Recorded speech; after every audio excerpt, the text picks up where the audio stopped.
డబ్బు, అనారోగ్యం, ఉద్యోగం, వ్యాపారం, అప్పులతో బాధపడుతున్నారా? మీకోసమే లాంచ్ యువర్ ఫ్యూచర్ ప్రోగ్రామ్.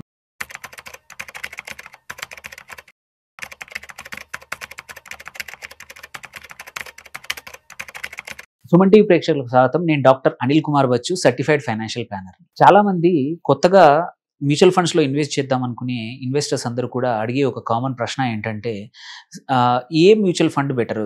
ఏ ఫండ్కి అయితే ఎన్ఏవి ఒక యూనిట్కి ₹10 ఉన్నది బెటరా, ఆర్ ఒక ₹100 ఉన్నది బెటరా, ₹200 ఉన్నది బెటరా, ఎందులో ఇన్వెస్ట్ చేస్తే మనకు మంచి రిటర్న్స్ వస్తాయి అని క్వశ్చన్ అడుగుతూ ఉంటారు.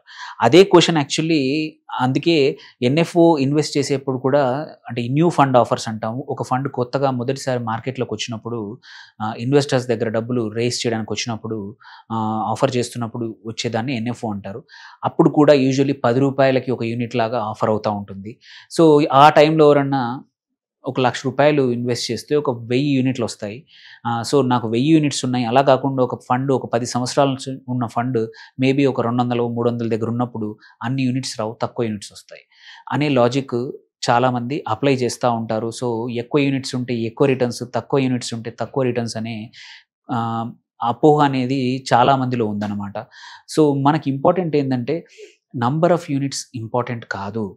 యూనిట్ వాల్యూ అనేది ఎన్ని సంవత్సరాల నుంచి ఉంది ఏంటి అనే దాన్ని బట్టి కూడా చాలా మారుతూ ఉంటుంది. అన్నిటికన్నా ఇంపార్టెంట్ ఏంటంటే, ఒక యూనిట్ ప్రైస్ అనేది ఒక గివెన్ పీరియడ్లో పర్సంటేజ్ ఆఫ్ గ్రోత్ ఇంపార్టెంట్. ₹10ది 10% పెరిగితే ₹11 అవుతుంది. అదే ఒక ₹100 ఉన్న యూనిట్ ప్రైస్ ఉన్న మ్యూచువల్ ఫండ్ స్కీము 10% పెరగాలంటే 110. సో ₹100ది 200 అయిందంటే 100%. So in the end important ఏంటంటే, ఒక గివెన్ టైం పీరియడ్లో ఒక ఫండ్ ఆ యూనిట్ ఎంత పెరిగింది అనేది మోర్ ఇంపార్టెంట్. అంటే percentage wise is more important, not actual number. కొన్ని లిక్విడ్ ఫండ్స్ చూసుకుంటే ₹1000 కూడా ఉంటుంది, ఒక్కొక్క యూనిట్ ₹2000 కూడా ఉంటుంది. ఎందుకంటే అది 10, 15, 20 సంవత్సరాల నుంచి గ్రోత్ ఫండ్ అయితే నడుస్తూనే ఉంటుంది. అలా కాకుండా డివిడెండ్ అంటే IDCDW అంటాము.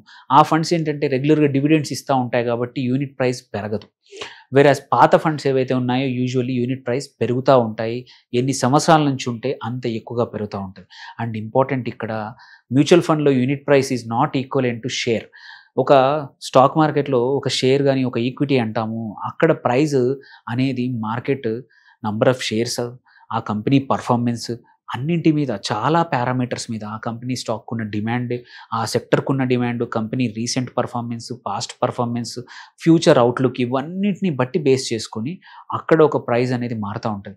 అక్కడ కూడా ఒక కంపెనీ ₹1000 ఉంటే మంచిదని, ₹10 ఉంటే మంచిది కాదని అనుకోవడం కూడా లేదు. సో సేమ్ వే ఇక్కడ మ్యూచువల్ ఫండ్లో మాత్రం కంపల్సరీ ప్రైస్ అనేది ఇంపార్టెంట్ కాదు. ఒక యూనిట్ ఒక గివెన్ పీరియడ్లో ఎంత బాగా పర్ఫామ్ చేసింది అనేది ఇంపార్టెంట్.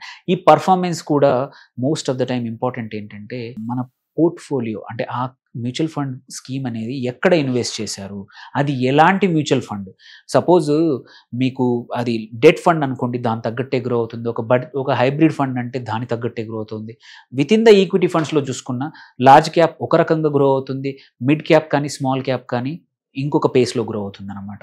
సో యూనిట్ ప్రైస్ అనేది చాలా స్మాల్ థింగ్, అది అంత పట్టింపు చేసుకోవద్దు. దాన్ని వాడుకొని చాలామంది ఏంటంటే అడిషనల్గా ఇన్వెస్ట్మెంట్స్ చేయించే టాక్టిక్స్ వాడుతూ ఉంటారు. ఎస్పెషల్లీ ఎన్ఎఫ్ఓ కేసుల్లో, ఆర్ కొత్తగా ఫండ్ వచ్చినప్పుడు, ఎగ్జిస్టింగ్ స్కీమ్ కావచ్చు, కొత్త సేమ్ కేటగిరీ స్కీమ్ ఒక కంపెనీకి లేనప్పుడు, ఆర్ కొత్త టోటల్లీ ఇప్పుడు వస్తున్న ఫ్యాక్టర్ బేస్డ్ కానీ, జస్ట్ బికాజ్ ₹10కు ఎన్ఏవి వస్తుందని మాత్రం అస్సలు ఇన్వెస్ట్ చేయకూడదు. మీకు మీ రిస్క్ ప్రొఫైల్ తగ్గట్టు, ఆ థీమ్, ఆ ఇన్వెస్ట్మెంట్ థీమ్, ఆ స్కీమ్కి మీకు తగ్గట్టు మీ పోర్ట్ఫోలియోలో గ్యాప్ ఉందా, అది ఫిట్ అవుతుందా, మీకు ఆ వొలటిలిటీ తట్టుకుంటారా, ఆర్ మీకు ఆ స్టెబిలిటీ, కావాల్సిన స్టెబిలిటీ ఆ ఫండ్లో ఉందా, మీకు కావాల్సిన రిటర్న్స్ ఆ ఫండ్ ద్వారా వస్తాయా, ఆ ఫండ్ ఎలాంటి కంపెనీస్లో ఇన్వెస్ట్ చేస్తూ ఉంది, ఆ ఫండ్ మేనేజర్ యొక్క అనుభవం ఏంటి, ఆ కంపెనీ ఎంత బాగా పర్ఫామ్ చేసింది, ఈ ఫండ్ మేనేజర్ ఇంతకుముందు మేనేజ్ చేసిన ఫండ్స్లో మార్కెట్ టఫ్ టైమ్స్లో ఎలా పర్ఫామ్ చేసింది, ఆ ఫండ్ యొక్క కన్సిస్టెన్సీ ఏంది, తను ఇంతకుముందు మేనేజ్ చేసి, ఇవన్నీ చూడాలి తప్ప ఓన్లీ ఎన్ఏవి అస్సలు చూడకూడదు. ఎందుకంటే అది చూస్తే మోస్ట్ ఆఫ్ ద టైం మోసపోయే అవకాశాలే ఉన్నాయి, ఆర్ బాధపడే అవకాశాలు ఉన్నాయి తప్ప ఎన్ఏవి ఒక్కటి ₹10 ఉందని, ఆర్ తక్కువ ఎన్ఏవి ఉందని అస్సలు ఇన్వెస్ట్ చేయొద్దు. నంబర్ ఆఫ్ యూనిట్స్ కాదు మ్యాటర్ అయ్యేది. ఒక unit growth in a given period of time is very important. And అన్నిటికన్నా important, returns are proportional to the growth of NAV. But number of units కాదు. Number of units matter ఏంటంటే size of the investment always important. దానికి తగ్గట్టే size growth పెరుగుతుంది కాబట్టి but it's always ఒక given పీరియడ్‌లో ఆ ఫండ్ పర్ఫార్మెన్స్ ఎంత ఉంది, ఎంత పర్సెంటేజ్ ఎన్ఏవి పెరిగిందనేది ఇంపార్టెంట్ అనమాట. సో ఇన్వెస్ట్మెంట్స్ కూడా మనం చేసే ఇప్పుడు మ్యూచువల్ ఫండ్‌లో quality of fund is important, not the NAV. So ఇది అందరూ తెలుసుకోవాల్సిన విషయం. చాలా నేను ప్రతి కొత్త ఇన్వెస్టర్స్‌కి ఎడ్యుకేట్ చేయడానికి మాక్సిమం టైం దీని మీదే పోతుంది. ఎందుకంటే ఈ మిస్‌కన్సెప్షన్ అనేది చాలా బలంగా ఉంది జనాల్లో. ఎందుకంటే మీ దగ్గర ఎక్కువ యూనిట్స్ ఉంటే ఎక్కువొస్తాయి అనే అపోహ మాత్రం అస్సలు సరి కానే కాదు. Absolutely wrong. సో హోప్‌ఫుల్లీ ఈ అంటే ఎందుకు ఎన్ఏవి చూడకూడదో అర్థమైందనుకుంటాను. సో నెక్స్ట్ టైమ్ ఇన్వెస్ట్ చేసేప్పుడు ఎన్ఏవి చూడకండి. ఆ ఫండ్ యొక్క మిగిలిన పారామీటర్స్ అన్నీ చూడండి. క్వాలిటీ చూడండి. దాన్ని జడ్జ్ చేసుకొని మీకు అది ఎస్ఐపి ద్వారా అయితే ఎస్ఐపి మంచిగా మీకు లాంగ్ టర్మ్ కోసం కావాలి. నేను ఒకేసారి పెద్దగా అమౌంట్ ఇన్వెస్ట్ చేయలేను అనుకున్నప్పుడు ఎస్ఐపి ద్వారా కొత్త ఫండ్‌లో ఇన్వెస్ట్ చేయండి. ఎన్ఎఫ్ఓలు రాంగ్ అనట్లేదు. బట్ క్వాలిటీ చూసుకొని చేయాలి. ఎందుకంటే కొన్ని ఎన్ఎఫ్ఓలు మనకు సూట్ అవుతాయో లేదో తెలీదు. సో స్టడీ చేయండి. ఆ ఎన్ఎఫ్ఓ యొక్క డాక్యుమెంట్స్ స్టడీ చేసి మీకు ఒక అడ్వైజర్ ఉంటే అడ్వైజర్‌తో మాట్లాడండి. కొన్ని రివ్యూ చేయండి తప్ప సొంతంగా ఓన్లీ ఎన్ఎఫ్ఓ వస్తుంది కాబట్టి తక్కువ ప్రైస్‌లో వస్తుందని యూనిట్స్ అని అస్సలు మాత్రం ఇన్వెస్ట్ చేయొద్దు. ఆ ట్రాప్‌లో పడకూడదు. ఎందుకంటే రీసెంట్‌గా నేను కొన్ని పోర్ట్‌ఫోలియోస్ చూశాను.